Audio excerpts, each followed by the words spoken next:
ಓಂ ಶಾಂತಿ. ಭಕ್ತರೇ, ಗೆಳೆಯರ, ಅಭಿಮಾನಿಗಳೇ, ಮಿತ್ರರೇ, ವೀಕ್ಷಕರೇ, ನಿಮ್ಮೆಲ್ಲರಿಗೂ ಒಳ್ಳೆಯದಾಗಲಿ. ರುದ್ರಾಕ್ಷಿ, ರುದ್ರನ ಅಕ್ಷಿ ಅಂದರೆ ಮಹಾದೇವನ ಕಣ್ಣು ಅಂತ ರುದ್ರಾಕ್ಷಿ ಅಂದರೆ. ರುದ್ರಾಕ್ಷಿ ದೀಕ್ಷೆ. ದೀಕ್ಷೆ ಅಂದರೆ ರುದ್ರಾಕ್ಷಿಯನ್ನು ಯಾರು ಗುರುಗಳು ಇನ್ನೊಬ್ಬರಿಗೆ ಒಂದು ಮುದ್ರೆ ಥರ, ಲಾಂಛನ, ಚಿಹ್ನೆ, ಒಂದು ಲೈಸೆನ್ಸ್ ಅಂತೀವಲ್ಲ, ಪ್ರಮಾಣಪತ್ರ. ಆ ಪ್ರಮಾಣಪತ್ರ ಅಂದರೆ ಗುರುಗಳು ಶಿಷ್ಯರಿಗೆ ಕೊಡ್ತಕ್ಕಂಥ ಒಂದು ರುದ್ರಾಕ್ಷಿ. ಇವರು ನನ್ನ ಶಿಷ್ಯ, ಇವರು ನನ್ನ ಭಕ್ತರು, ಇವರು ನನ್ನ ಅಭಿಮಾನಿ, ಇವರು ನನ್ನ ವೀಕ್ಷಕರು ಅಂತಿರಲ್ಲ, ಹಾಗೆ ಇವರು ಗುರುಮಗ ಅಂತ ಹೇಳ್ತಾರೆ. ಯಾರು ರುದ್ರಾಕ್ಷಿ ತಗೊಳ್ತಾರೆ ಗುರುಗಳ ಹತ್ರ ಶಿಷ್ಯರು, ಶಿಷ್ಯರನ್ನ ಗುರುಮಗ ಅಂತಾರೆ. ನೋಡ್ರಿ, ಶಿಷ್ಯ ಅಂದರೆ ವಿದ್ಯೆ ಕಲಿತಕ್ಕಂಥವ್ರು, ಅವ್ರು ಯಾರಾದರೂ ಆಗಿರ್ಬೋದು. ಅವರೇನು ದೀಕ್ಷೆ ತಗೋಬೇಕಾಗಿಲ್ಲ. ಈಗ ಸ್ಕೂಲುಗಳಲ್ಲಿ ವಿದ್ಯೆ ಕಲಿತಾರೆ ಮಕ್ಕಳು, ಗುರುಗಳಿಗೆ ಅವರು ಶಿಷ್ಯರು. ಹಾಗೆ ಒಂದು ಗಾರೆ ಕೆಲಸ ಮಾಡೋರು, ಒಂದು ಡ್ರೈವಿಂಗು, ಯಾವುದೋ ಕಾರೋ ಆಟೋ ಯಾವುದೋ ಒಂದು ಡ್ರೈವಿಂಗ್ ಬಸ್ಸೋ ಲಾರಿನೋ ಟ್ರೈನೋ ಪ್ಲೇನೋ ಯಾವುದೋ ರಾಕೆಟೋ ಯಾವುದೋ ಇರುತ್ತಲ್ಲ, ಅಲ್ಲಿ ತರಬೇತಿ ಪಡಿತಕ್ಕಂಥವ್ರು, ಡ್ರೈವಿಂಗ್ ಕಲಿತಕ್ಕಂಥವ್ರು, ಚಾಲಕರು. ಆ ಟ್ರೈನಿಂಗ್ ಮಾಡಿದ್ರೆ ಅವ್ರ ಗುರುಗಳು. ಆದರೆ ಅವ್ರಿಗೆ ಲೈಸೆನ್ಸ್ ಬೇಕು, ಮತ್ತು ಅವ್ರು ಚಾಲನೆ ಮಾಡ್ಬೇಕಾರೆ. ಆದರೆ ಕೆಲವು ಕಡೆ ಕೆಲಸಗಳು ಸೇರ್ಬೇಕಾದ್ರೆ ಸ್ಕೂಲುಗಳಲ್ಲಿ ಎಷ್ಟೇ ಓದಲಿ, ವಿದ್ಯಾಭ್ಯಾಸ ಮಾಡಲಿ, ಅವ್ರಿಗೂ ಕೂಡ ಪ್ರಮಾಣ ಪತ್ರ ಇರಬೇಕು. ಮತ್ತು ಕೆಲಸಕ್ಕೆ ಸೇರಿದ್ಮೇಲೆ ಅವ್ರಿಗೊಂದು ಐಡೆಂಟಿ ಕಾರ್ಡು ಅಂತ ಇರುತ್ತೆ. ಅದು ಪೊಲೀಸ್ ಡಿಪಾರ್ಟ್ಮೆಂಟ್ ಇರ್ಬೋದು, ಆರ್ಮಿ ಡಿಪಾರ್ಟ್ಮೆಂಟ್ ಇರ್ಬೋದು, ಅಥವಾ ಬೇರೆ ಯಾವುದೋ ಒಂದು ಆಫೀಸು ಇರ್ಬೋದು, ಯಾವುದೋ ಒಂದು ಫ್ಯಾಕ್ಟರಿ ಇರ್ಬೋದು, ಒಂದು ಐಡೆಂಟಿಟಿ ಅಂತ ಇರುತ್ತೆ. ಹಾಗೆ ಗುರುಗಳು, ಗುರುಗಳಾದವರು ಆಧ್ಯಾತ್ಮಿಕ ಪಾರಮಾರ್ಥಿಕ ಜೀವನದಲ್ಲಿ ಅಥವಾ ಯಂತ್ರ ತಂತ್ರ ಮಂತ್ರ ಸಿದ್ಧಿಗಳು ಕಲಿಬೇಕಾದ್ರೆ ತಮ್ಮದೇ ಆದ ಗುರುಗಳ ಹತ್ರ ಅವರು ಒಂದು ದೀಕ್ಷೆ ಅಂತ ತಗೊಳ್ತಾರೆ. ಇದು ಪ್ರಾರಂಭಿಕ ಹಂತದಲ್ಲಿ ದೀಕ್ಷೆ ಕೊಡುವಾಗ ಸಾಮಾನ್ಯವಾಗಿ ಕೆಲವರು ಪೂರ್ತಿ ಕಾವಿ ಬಟ್ಟೆನ ಕೊಟ್ಬಿಡ್ತಾರೆ.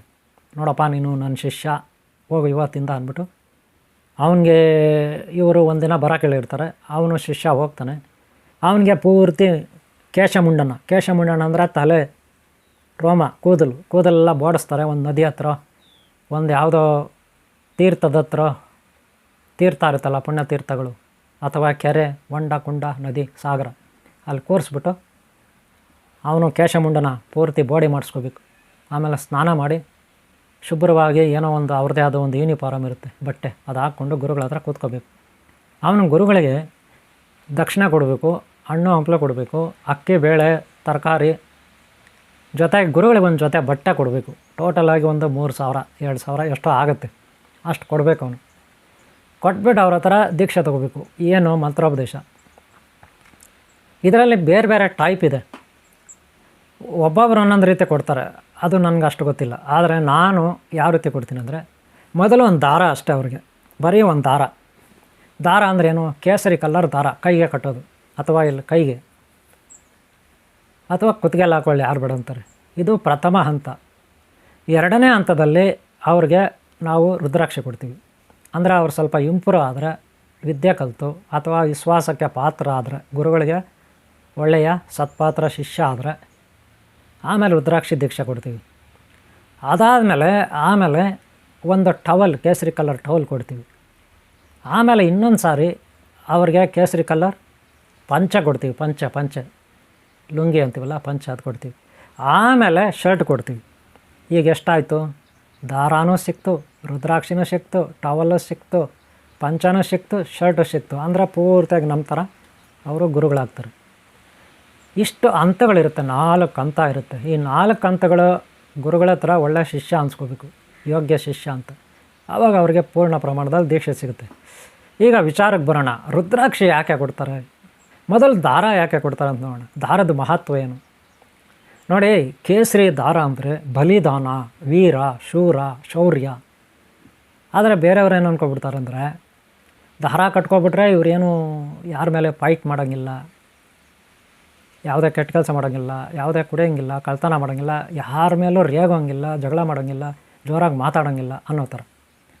ನೋಡಿ, ಜೋರಾಗಿ ಮಾತಾಡಬಾರ್ದು ಅಂತಲ್ಲ, ಹಾಗೆ ಇನ್ನೊಬ್ಬರನ್ನ ಬೆಂಡೆತ್ತಬಾರ್ದು ಅಂತಲ್ಲ, ಇನ್ನೊಬ್ಬರನ್ನ ಬೆಂಡೆತ್ತದು ಅಂದರೆ ಏನು, ಮಟ್ಟ ಹಾಕೋದು.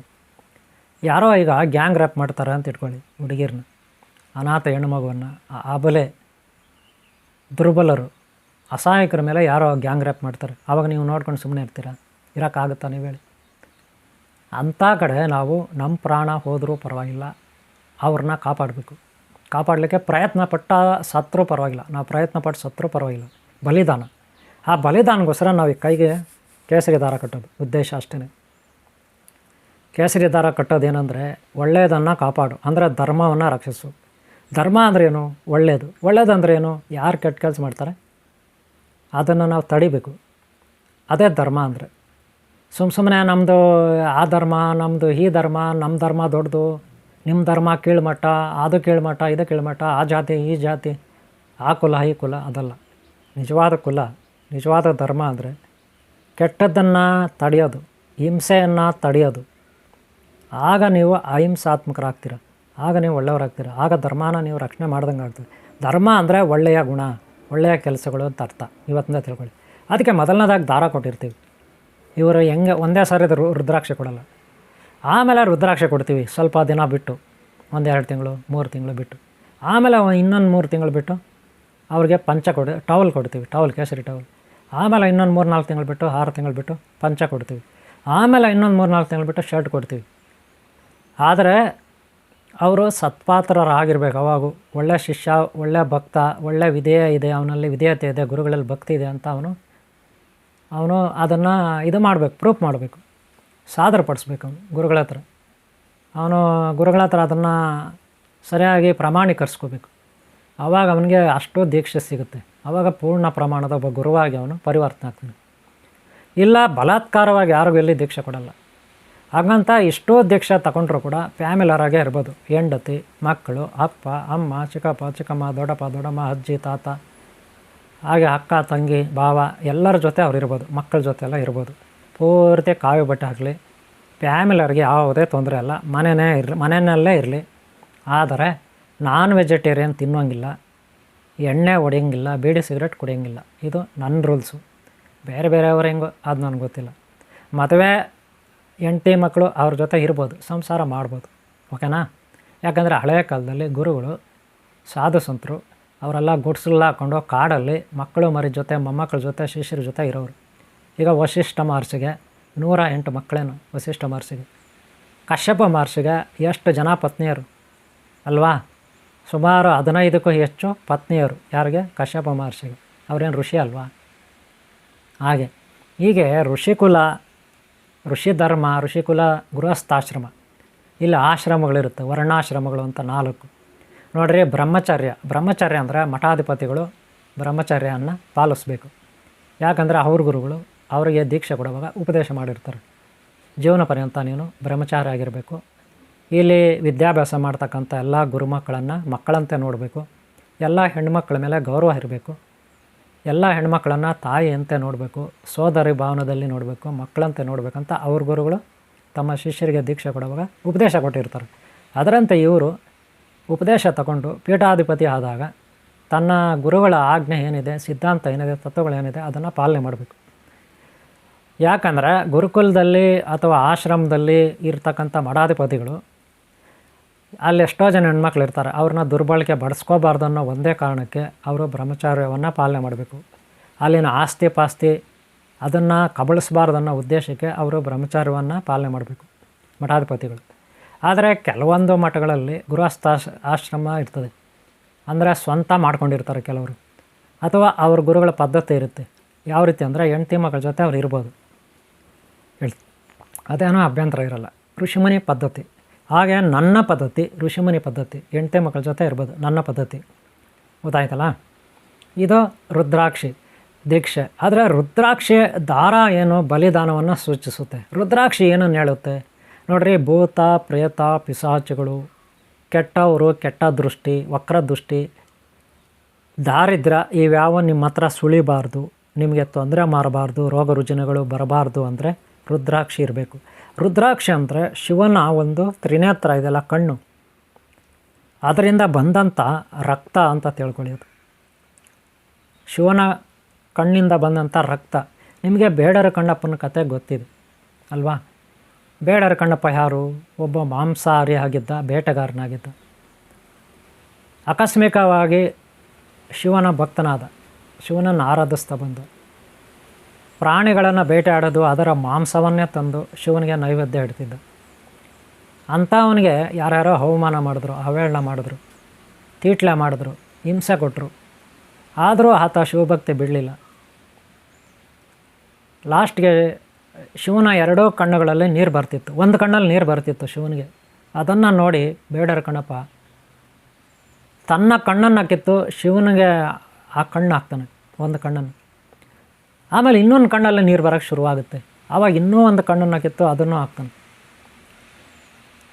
ಹೀಗೆ ಶಿವನ ಕಣ್ಣಿಂದ ರಕ್ತ ಸುರಿತಾ, ನೀರು ಸುರಿತಾ, ಅದರಿಂದ ಬಂದಂತಹ ಹನಿಗಳೇ ರುದ್ರಾಕ್ಷಿ ಮರಗಳು ಅಂತ ಕೂಡ ಹೇಳ್ತಾರೆ ಕೆಲವರು. ಒಂದು ಕತೆ ಈ ರೀತಿ ಇದೆ, ಗೊತ್ತಾಯ್ತಲ್ಲ?